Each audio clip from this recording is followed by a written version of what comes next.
శౌర్యాన్ని కాపాడి హాస్పిటల్కి తీసుకువచ్చిన దశరథ, సుమిత్రను కాపాడిన శౌర్య. అసలు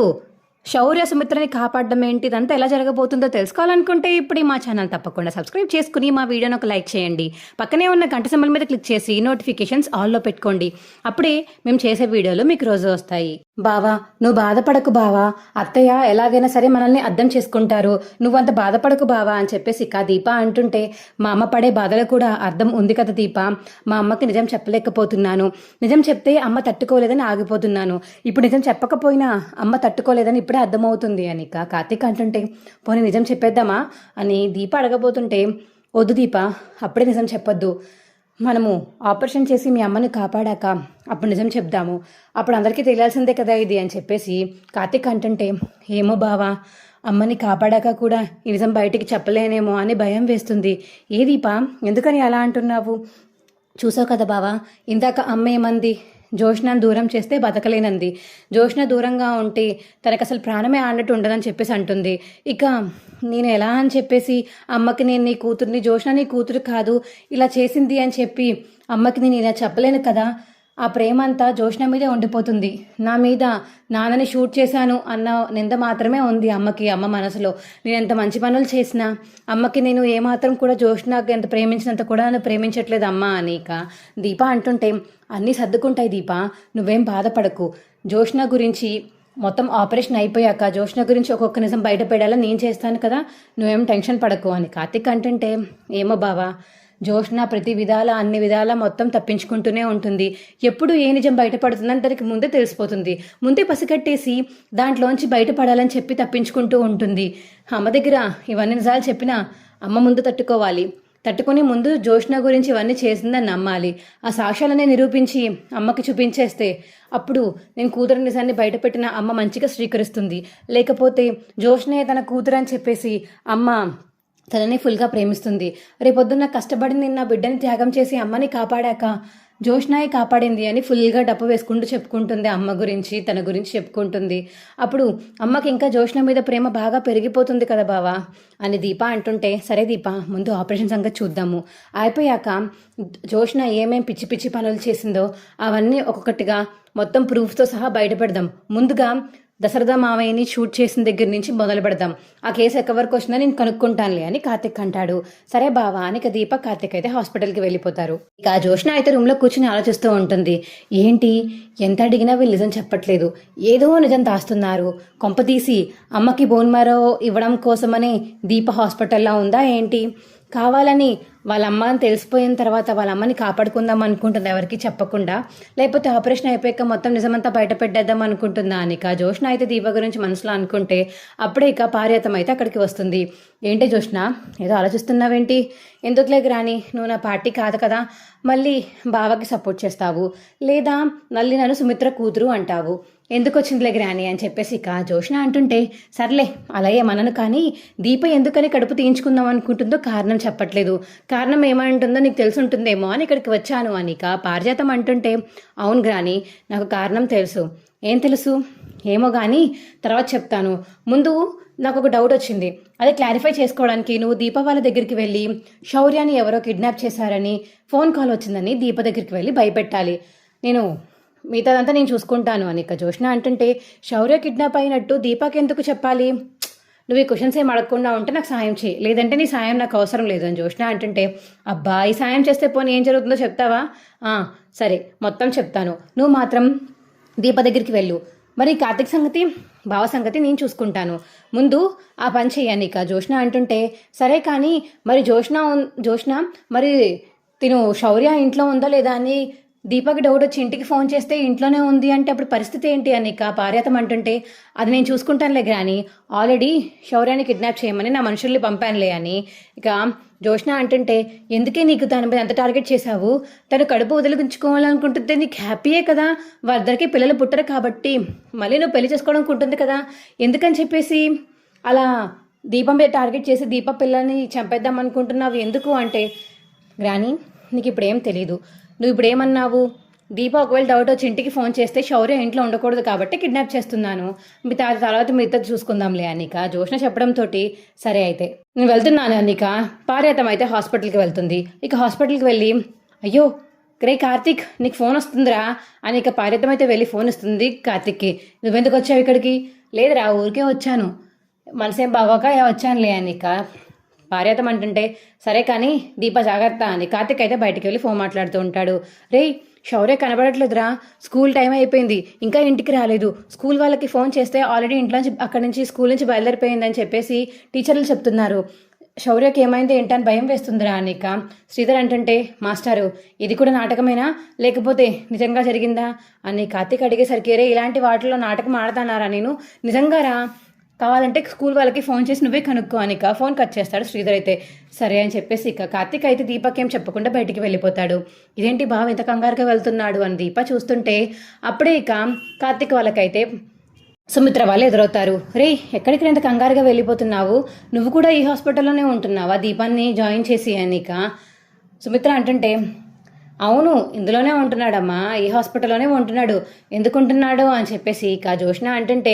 మీకు అవసరం లేని మ్యాటర్లో తలదూర్చుకోండి పెద్ద మేడం గారు, మీరు మమ్మల్ని ఏనాడు బావా లేకపోతే అక్క కింద ఎప్పుడూ చూడలేదు, మీరు ఎప్పుడు నన్ను పనివాడి కింద చూశారు కాబట్టి ఇప్పుడు కూడా పనివాడు అనుకుని నన్ను ఏ క్వశ్చన్స్ అడగకుండా ఇక్కడి నుంచి వెళ్ళిపోండి అని చెప్పేసి ఇక కార్తీక్ చెప్పడంతో,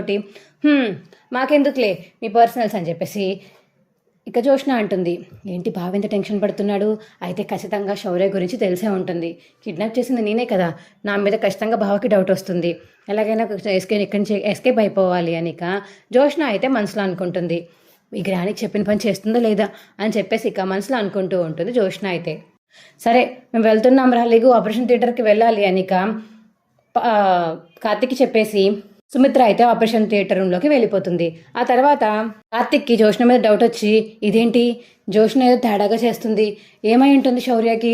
ఎలాగైనా సరే శౌర్యాన్ని కాపాడాలి అని కార్తిక్ అయితే హాస్పిటల్ నుంచి బయటికి వెళ్తాడు. ఇక పార్యతం అయితే దీపక్ కూడా నిజం చెప్పేస్తుంది. ఏంటి కార్తిక్ అలా వెళ్ళడం చూస్తున్నావా, శౌర్య కనబడడం లేదంట, స్కూల్ నుంచి ఇంటికి కూడా ఇంకా రాలేదంట, మీ మావయ్య ఫోన్ చేసినట్టున్నాడు మీ ఆయనకి, అందుకనే నీకు చెప్పతే నువ్వు కంగారు పడిపోతావేమో అని ఇప్పుడే కంగారుగా బయటికి వెళ్ళాడు శౌర్య కోసం అనిక పార్యతం చెప్పేసరికి, అవునా అనిక షాక్ అయిపోయి బయటికి వెళ్ళిపోతుంది దీప అయితే. అప్పుడే డాక్టర్ ఎదురయ్యి, ఎక్కడికి దీప ఎక్కడికి వెళ్తున్నావు,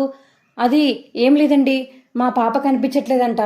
అయ్యో ఇప్పుడు కాదు, నీకు ఆల్రెడీ ఆపరేషన్ టైం స్టార్ట్ అయిపోయింది, ఆల్రెడీ నేను సుమిత్ర గారికి అవసరమైన ఆపరేషన్ సామాన్లన్నీ ఒక దగ్గర పెట్టి ఆపరేషన్కి రెడీ చేసుకుని వచ్చాను, నువ్వు బయటికి వెళ్ళడానికి వీల్లేదు దీప అని ఇక డాక్టర్ అంటుంటే, అదేంటి వీళ్ళిద్దరికి సంబంధం లేదు కదా, ఎందుకని బయటికి వెళ్ళకూడదు అని పార్యతం అడుగుతుంటే, అది మా విషయం మీకెందుకండి, డాక్టర్గా నాకంటూ కొన్ని ఆపరేషన్ టైమింగ్స్ ఉంటాయి, సుమిత్ర గారిది అయిపోయాక దీప ఆపరేషన్ ఉంది, కానీ మీకెందుకు చెప్పాలి నా ఆపరేషన్స్ ఏంటో ఏ టైం చేయాలో అని చెప్పేసి ఇక డాక్టర్ చెప్పేసరికి, అబ్బో డాక్టర్ మంచిగానే కౌంటర్ వేస్తుంది అని కామన్స్లో అనుకుంటుంది పార్యాతం అయితే. సరే నేను వెళ్తాను దీప అని అక్కడి నుంచి వెళ్ళిపోతుంది. ఇక పార్యాతం అయితే, ఏంటి ఈవిడికి ఏమన్నా నిజం తెలుసా, ఎందుకు అలా మాట్లాడుతుంది వంకరగా అని ఇక డాక్టర్ అడుగుతుంటే, అది కాదు డాక్టర్, మా పాపని ఎవరో కిడ్నాప్ చేశారంట, స్కూల్ నుంచి ఇంకా ఇంటికి రాలేదు, ఈయన బయటికి వెళ్ళారు ఇప్పటిదాకా రాలేదు అని చెప్పేసి ఇక దీప అంటుంటే, నిన్నెవరో డైవర్ట్ చేయడానికి ఇదంతా చేస్తున్నారు, నాకు తెలిసి ఇదంతా చేసేది జోష్న అయి ఉంటుంది, నువ్వేం టెన్షన్ పడకు, మీ నాన్నగారు కూడా ఇంకా రాలేదు, మీ ఆయన కూడా బయటికి వెళ్ళారు కాబట్టి ఇద్దరు కనిపెట్టి తీసుకొస్తారు, నువ్వు టెన్షన్ పడకుండా లోపల కూర్చో దీప అని చెప్పేసి ఇక డాక్టర్ చెప్పడంతో అప్పుడే ఇక దసరదా అయితే శౌర్యాన్ని ఎత్తుకుని లోపలికి వస్తాడు. అది చూసిన కార్తిక్ అయితే, ఏంటి మావయ్య శౌర్యాన్ని తీసుకొస్తున్నాడు అనిక అలా చూస్తూ ఉండిపోతాడు. కార్తిక్ అయితే, ఏంటి మావయ్య పిల్లని తీసుకువెళ్తే చెప్పాలి కదా అనిక కార్తిక్ అడుగుతుంటే, అది కాదురా, నేను శౌర్యాన్ని చూద్దామనే వెళ్ళాను, కానీ హఠాత్తుగా రౌడీలు వచ్చి శౌర్యాన్ని కిడ్నాప్ చేయబోతుంటే వాళ్ళని ఆపి శౌర్యాన్ని కాపాడి ఇక్కడికి తీసుకొచ్చాను, ఇంటికి తీసుకువెళ్తే మంచిది కాదు, మళ్ళీ మీ అమ్మ వాళ్ళకని ఇక్కడికి తీసుకొచ్చేసాను అనిక కార్తిక్ చెప్తాడు. Dashrath thank you so much మావయ్య, నువ్వు లేకపోతే ఇవాళ శౌర్యకి ఏమయ్యేదో ఏంటో అని చెప్పేసి కార్తిక్ అంటుంటే, రే నాకు ఒక ఐడియా వచ్చింది, తప్పుగా అనుకోకు, శౌర్య కూడా దీపా బిడ్డ కదా, దీపా రక్తమే కదా శౌర్య రక్తంలో ఉంటుంది, అప్పుడు సుమిత్రకి ఎందుకు మ్యాచ్ అవ్వదు శౌర్య రక్తం అని చెప్పేసి ఇక దశరథ అడిగేసరికి, అవును మావయ్య నువ్వు చెప్పేది కూడా నిజమే, కానీ చిన్నపిల్ల కదా, డాక్టర్ని అడుగుదాం రా, దానికంటే ఒక ఏజ్ లిమిట్ ఏదో ఉంటుంది కదా, డాక్టర్ చెప్పాక దాన్ని బట్టి మనం ప్రొసీడ్ అవుదాము, ఇలా చేస్తే అప్పుడు దీప కడుపులో ఉన్న బిడ్డకు కూడా ఏ ఆపద ఉండదు, దీపకి ఏ ఆపద ఉండదు అని దశరథ అంటుంటే, ఏమో మావయ్య నాకు భయం వేస్తుంది, అసలే ఇప్పటికే అన్నీ ఫేస్ చేస్తున్నాము, మళ్ళీ శౌర్యకి ఏమన్నా అయితే మాకు బిడ్డలు లేకుండా పోతారు మావయ్య అని చెప్పేసి కార్తీక్ అంటుంటే, అదేరా ఒకసారి డాక్టర్ని కనుక్కో, మాట్లాడి దాన్ని బట్టి ఆపరేషన్ సెట్ చేద్దాము అని దసరదా అడిగేసరికి ఇక డాక్టర్ దగ్గరికి అయితే తీసుకువెళ్తాడు శౌర్యాని. ఏంటి దీప బయటికి ఎందుకు వచ్చావు, ఇంతకు ఎందుకు కంగారు పడుతున్నావు అని ఇక కార్తీక్ అడుగుతుంటే శౌర్య అని చెప్పేసి ఇక శౌర్యని అయితే హక్ చేసుకుని ముద్దు పెట్టుకుంటుంది దీప. ఉన్నావా అమ్మ, దొరికావా, ఎక్కడుంది ఎక్కడ దొరికిందని చెప్పేసి ఇక దీప అయితే కంగారు పడుతుంటే నువ్వేం కంగారు పడకు, నాన్న తీసుకొచ్చారులే మీ నాన్న, నువ్వేం కంగారు పడకు అని ఇక కార్తీక్ చెప్తాడు దీపాకి. సరే ముందు నువ్వు చెప్పు, నువ్వు ఎందుకు బయటకు వచ్చావు? అది పార్వతం గారు వచ్చి నాకు చెప్పారు, ఇలా కిడ్నాప్ చేశారంట, శౌర్య కనిపించట్లేదు అని, అందుకని బయటికి వచ్చి వెళ్ళిపోతాం ఇక్కడి నుంచి అనుకున్నాను, కానీ మీరు టైంకి తీసుకొచ్చారు అని దీప అంటుంటే ఇదంతా చూస్తుంటే మొత్తం ప్లానింగ్లా ఉంది. నా దగ్గరికి వచ్చి చెప్పడం మానేసి నేను ఉన్నంతసేపు చెప్పకుండా నేను బయటికి వెళ్ళిపోయాక నీకు చెప్పిందంటే సుమిత్ర గారి అత్తకి ఆపరేషన్ చేస్తారు కాబట్టి నువ్వు ఇక్కడ ఉండకూడదని జోష్నాకి డౌట్ వచ్చి ఉంటుంది, అందుకనే ఇదంతా చేస్తున్నట్టుంది జోష్న అని చెప్పేసి ఇక కార్తిక్ అంటుంటే ఎస్ మిస్టర్ కార్తిక్, నేను దీపా కథ చెప్పి ఇప్పటిదాకా ఆపాను, జోష్న ఏదో ప్లాన్ వేస్తుందని చెప్పేసి ఇక దీపాని ఇక్కడ ఆపేశాను అని డాక్టర్ అంటుంది. డాక్టర్ ఒకసారి మిమ్మల్ని చిన్న క్వశ్చన్ అడగాలి, దీపాను లోపలికి వెళ్ళు అని ఇక కార్తిక్ చెప్పేసరికి సరే అని దీప లోపలికి వెళ్తుంది. తిను దీప కూతురు, తినకి బ్లడ్ శాంపిల్స్ ఒకటి తీసుకుని మా అత్తకి మ్యాచ్ అవుతుందో చూడండి, మ్యాచ్ అయితే బోన్ మ్యారో ట్రాన్స్ప్లాంటేషన్కి తినకి ఏమీ కాకుండా అవుతుందో అవదో కూడా చెప్పండి, దాన్ని బట్టి మేము మిగతాది ప్రొసీడ్ అవుతామని చెప్పేసి ఇక కార్తిక్ చెప్పడంతో ఓకే మిస్టర్ కార్తిక్, మరి చిన్నపిల్ల కదా పర్లేదా అని ఇక కార్తిక్ అడిగేసరికి ఏం పర్వాలేదు, తిను చాలా చిన్నపిల్ల అయితే చేయకూడదు కానీ ఒక మినిమం ఏజ్ వచ్చింది కాబట్టి నో ప్రాబ్లం అని ఇక డాక్టర్ అయితే టెస్టులకి తీసుకువెళ్తుంది శౌర్యాన్ని. ఇక టెస్ట్లో అయితే సుమిత్రకి మ్యాచ్ అవ్వడంతో ఇక డాక్టర్ అయితే ఇక ఆ రిపోర్ట్స్ని శౌర్యాన్ని తీసుకుని బయటకు వచ్చి కంగ్రాచులేషన్స్, మీ దీప ఇక కడుపుని తీయించుకోవాల్సిన అవసరం లేదు, తను తన బిడ్డని మోసుకోవచ్చు, ప్రాబ్లమే లేదు, తను హ్యాపీగా ఉండొచ్చు, శౌర్య కూడా బోన్ మ్యారో డొనేట్ చేస్తే మీ అందరూ హ్యాపీగా ఉంటారు ఫ్యామిలీ మొత్తం అని చెప్పేసి ఇక డాక్టర్ చెప్పడంతో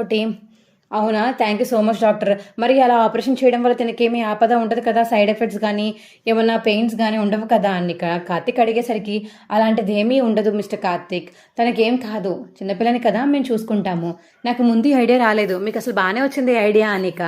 డాక్టర్ అంటుంటే ఐడియా మాది కాదు, ఇదిగో ఈయనది అని చెప్పేసి ఇక దసరాని చూపిస్తాడు కార్తిక్ అయితే. Thank you so much doctor, మీరు కూడా థ్యాంక్ యూ అండి, మంచి ఐడియా ఇచ్చారు, దీప కడుపులో ఉన్న బిడ్డను చంపాలని చాలా బాధపడ్డాను, కానీ ఇప్పుడు శౌర్యాన్ని తీసుకొచ్చి మీరు మంచి పని చేశారు అని డాక్టర్ చెప్తుంది. ఇక నెక్స్ట్ ఏం జరగబోతుందో తెలుసుకోవాలనుకుంటే ఇప్పుడే మా ఛానల్ తప్పకుండా సబ్స్క్రైబ్ చేసుకుని మా వీడియోని ఒక లైక్ చేయండి, పక్కనే ఉన్న గంట సింబల్ మీద క్లిక్ చేసి నోటిఫికేషన్స్ ఆల్లో పెట్టుకోండి, అప్పుడే మేము చేసే వీడియోలు మీకు రోజు వస్తాయి. Bye friends.